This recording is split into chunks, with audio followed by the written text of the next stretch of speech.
Rob, I feel like it's a broken record. Every time we come on together, we talk about a new record high, especially for the NASDAQ. What exactly is going on? Well, Dom, in some ways, the tech sector it's kind of immune to the virus, unlike other sectors that require customers to actually come into stores or restaurants, and the tech sector really has gotten visible earnings growth, and so.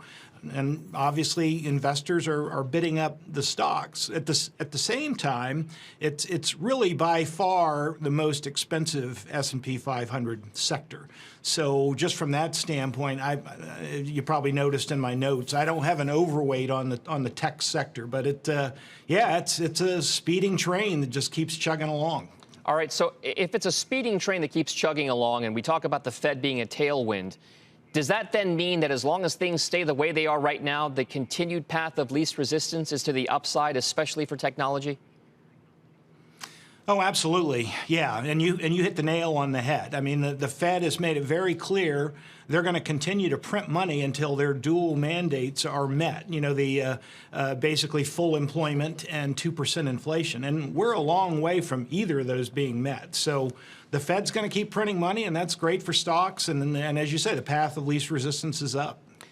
Are there certain parts, we talk about the fundamentals, Rob, of some of these trades. You mentioned some of those, the COVID stocks, the technology stocks that benefit because we're working from home more and everything else. Is this a case now where if you can make a fundamental justification for a business being perhaps more positive in this kind of an environment, that it's worth investing in right now, valuations aside? I mean, we know valuations are rich.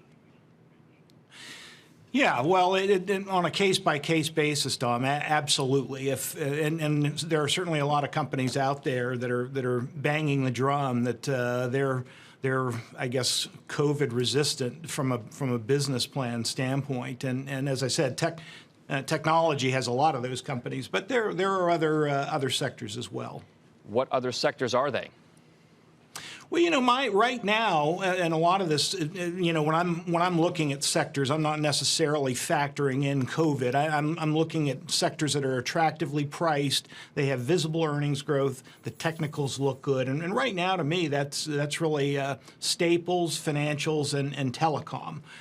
Those would be my three favorite.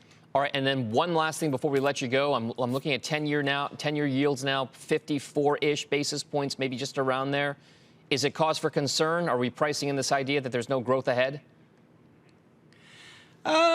You know, it's hard to say with the Fed doing what it's doing right now. You know, it's a lot of the rules of the yield curve. I think we're reappraising them, but certainly, I mean, most of the companies that have reported earnings and they've been beating by an 84% margin, they've lowered expectations that the economy is coming back, but it's going to be below where it was. And even Fed Chair Powell said that as well. So there is growth out there, but just at a slightly ratcheted down level.